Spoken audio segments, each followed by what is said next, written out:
ಒಂದು ಆಶ್ಚರ್ಯಕರವಾದಂಥ ವಿಚಾರವನ್ನು ಹೇಳಕ್ಕೆ ಬಯಸ್ತೇನೆ. ಯಾರೆಲ್ಲ ಮನೆಯಲ್ಲಿ ಬ್ರೇಕ್ಫಾಸ್ಟು ಮತ್ತು ಊಟನ ಮಾಡೋದಕ್ಕೆ ಗೋಧಿ ಹಿಟ್ಟನ್ನು ಬಳಸ್ತಿದ್ದೀರಾ, ಅಂದರೆ ಮೇಯ್ನಾಗಿ ಲೂಸಾಗಿ ತಗೊತಿದ್ದೀರಾ ಅಂತ. ಈಗ ಇರ್ಬೋದು ಅನ್ನಪೂರ್ಣ ಇರ್ಬೋದು, ಅಥವಾ ಬೇರೆ ಅಟ್ಟ ಇರ್ಬೋದು, ಚಿಕ್ಕಿ ಅಟ್ಟ ಇರ್ಬೋದು, ಎಲ್ಲ ಇರ್ಬೋದು.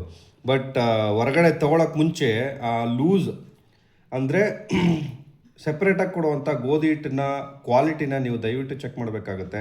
ನೋಡೋದಕ್ಕೆ ತುಂಬ ಚೆನ್ನಾಗಿರುತ್ತೆ, ಗೋಧಿ ಹಿಟ್ಟು ಥರನೇ ಕಾಣುತ್ತೆ. ಅದನ್ನು ಬಾಯಲ್ಲಿ ಹಾಕಿ ಟೆಸ್ಟ್ ಮಾಡಿದಾಗ ಗೊತ್ತಾಗುತ್ತೆ. ಸ್ವಲ್ಪ ಟೇಸ್ಟ್ ಮಾಡಿ ನೋಡಬೇಕು ನೀವು. ಹೀಗೆ ಅರ್ಥ ಆಯ್ತಾ? ಹೀಗೆ ನೋಡಬೇಕು. ಸೊ ಹೇಗಿದೆ ಇದು, ನಿಜವಾದದ್ದು ಗೋಧಿ ಹಿಟ್ಟ ಅಥವಾ ಬೇರೆ ಏನಾದರೂ ಮಿಕ್ಸ್ ಮಾಡಿದಾರಾ ಅಂತ. ಸೊ ಈಗ ನೋಡ್ತಾ ಇರಿ, ಇದನ್ನು ನಾನು ಚೆಕ್ ಮಾಡ್ತಿದ್ದೀನಿ ನೋಡಿ. ಇದನ್ನು ನೀರಲ್ಲಿ ಹಾಕಿ ಕಲಿಸಿದಾಗ ಒಂದು ಒಳ್ಳೆ ಎಕ್ಸ್ಪೀರಿಯೆನ್ಸ್ ಬರುತ್ತೆ.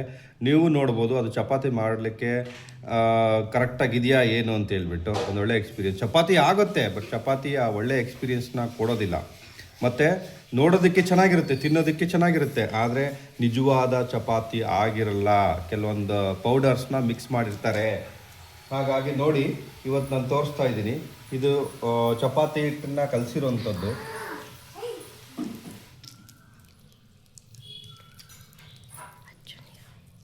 ನೋಡಿ, ನೀರಲ್ಲಿ ಚೆಕ್ ಮಾಡ್ತಾ ಇದ್ರೆ ಒಂದು ರೀತಿಯಾದಂಥ ಬಿಳಿ ಬಣ್ಣದ ಪೌಡರ್ನ ನೀರಲ್ಲಿ ಹಾಕಿ ಕಲಿಸ್ತಾಗಿರುತ್ತೆ.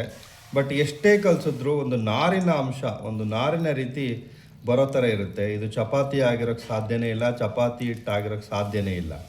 ಆಗಿರ್ಬೋದು, ಬಟ್ 60-70% ಚಪಾತಿ ಹಿಟ್ಟಿನ ಜೊತೆಗೆ ಯಾವುದಾದ್ರೂ ಬೇರೆ ಒಂದು ಪುಡಿನ ಅಥವಾ ಅದೇ ರೀತಿಯಾದಂಥ ಪುಡಿನ ಮಿಕ್ಸ್ ಮಾಡಿ ಈ ಥರ ಮೋಸ ಮಾಡ್ತಾ ಇದ್ದಾರೆ. ತುಂಬ ಹುಷಾರಾಗಿರ್ಬೇಕು ನೀವು. ಯಾಕಂದರೆ ಇದನ್ನು ತಿಂದು ಎಷ್ಟು ಜನಕ್ಕೆ ಏನೇನಾಗುತ್ತೋ ಗೊತ್ತಿಲ್ಲ. ನಾವು ಒಂದು ಸಾರಿ ತಿಂದು ಎಕ್ಸ್ಪೀರಿಯೆನ್ಸ್ ಮಾಡಿದ್ದೀವಿ, ಗೊತ್ತಾಗಿದೆ. ಬಟ್ ಹೊಟ್ಟೆಗೆ ಹೋದ್ಮೇಲೆ ಗೊತ್ತಿಲ್ಲ. ಬಟ್ ಮಾಡುವಾಗಂತೂ ಇದನ್ನು ಕಂಡುಹಿಡ್ದಿದ್ದೀವಿ. ದಯವಿಟ್ಟು ಯಾರೂ ಈ ಲೂಸ್ ಅಂದರೆ ಬಿಡಿಯಾಗಿ ಸಿಗುವಂಥ ಗೋಧಿ ಹಿಟ್ಟನ್ನು ತೊಗೊಳಕ್ಕೆ ಹೋಗಬೇಡಿ. ಯಾಕಂದರೆ ಯಾರ್ಯಾರು ಏನೇನು ಪ್ರಾಬ್ಲಮ್ ಅನುಭವಿಸ್ತಾರೋ ಗೊತ್ತಿಲ್ಲ. ಅದು ತಿನ್ನೋರಿಗೆ ಮತ್ತು ಮಾಡಿದವ್ರಿಗೆ ಗೊತ್ತು. ಈ ಕೆಲವೊಬ್ಬರು ನಾರ್ತ್ ಈಸು ಮತ್ತು ಇವರೆಲ್ಲ ತೊಗೊಂಡೋಗಿ ತಿಂದ್ಬಿಡ್ತಾರೆ. ಅವ್ರಿಗೆ ಚಪಾತಿ ಬೇಕು, ಬಟ್ ಅವ್ರು ಯಾವ ಆಯದಲ್ಲಿ ಮತ್ತು ಯಾವ ಜ್ಞಾನದಲ್ಲಿ ತಿಂತಾ ಇದ್ದಾರೋ ಗೊತ್ತಿಲ್ಲ. ಇದು ಚಪಾತಿ ಹಿಟ್ಟು ಆಗಿರೋಕ್ಕೆ ಸಾಧ್ಯನೇ ಇಲ್ಲ. ಇದು ಇದೆ, ಹೌದು, ಖಂಡಿತ ಚಪಾತಿ ಆಗುತ್ತೆ, ಬಟ್ ಆ ಕ್ವಾಲಿಟಿ ಆಫ್ ಚಪಾತಿ ಮತ್ತು ಆ ಪೌಡ್ರು ಅಂತೂ ಸಿಗೋದೇ ಇಲ್ಲ. ನೋಡಿ ಈ ನೀರು ಹೇಗಿದೆ ಅಂತ. ಸೊ ಈ ನೀರು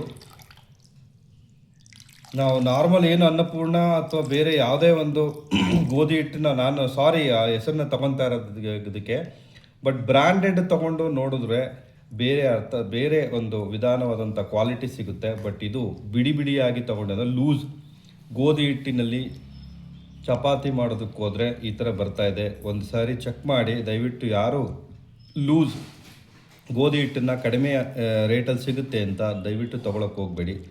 ನೋಡಿ,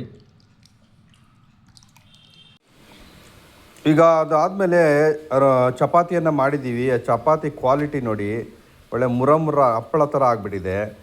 ಯಾಕೆ ಈ ಥರ ಆಗಿದೆ ಅಂತ ಕೂತ್ಕೊಂಡು ಯೋಚನೆ ಮಾಡಿದಾಗ ಗೊತ್ತಾಯಿತು.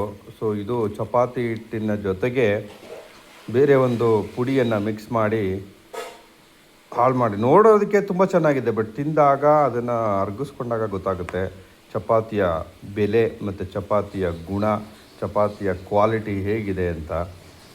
ಸೇಮ್ ಪ್ರತಿರೂಪವಾಗಿದೆ. ಚಪಾತಿ ನೋಡೋದಕ್ಕೆ ಹಾಗೆ ಇದೆ ಅಷ್ಟೇ, ಆದರೆ ಕ್ವಾಲಿಟಿ ಇರಲ್ಲ. ಅಸಲಿ ಚಪಾತಿ ಬಂದು ಗೋಧಿ ಹಿಟ್ಟಿನ ಪ್ರಕಾರ ಹಳದಿಯಾಗಿರಬೇಕು, ಅದು ಒಂದು ಕಲರ್ ಬಂದಿರಬೇಕು. ಬಟ್ ಇದು ವೈಟ್ ಇದೆ, ವೈಟ್ ಕಲರ್ ಇದೆ. ಈ ಚಪಾತಿ ತಿಂದರೆ ಹೇಗಿರ್ತಾರೆ ಅಂತ ಗೊತ್ತಿಲ್ಲ, ಎಷ್ಟು ದಿನ ಬದುಕ್ತಾರೆ ಅಂತ ಗೊತ್ತಿಲ್ಲ. ದಯವಿಟ್ಟು ಕೇರ್ಫುಲ್ ಆಗಿರಿ. ಧನ್ಯವಾದಗಳು.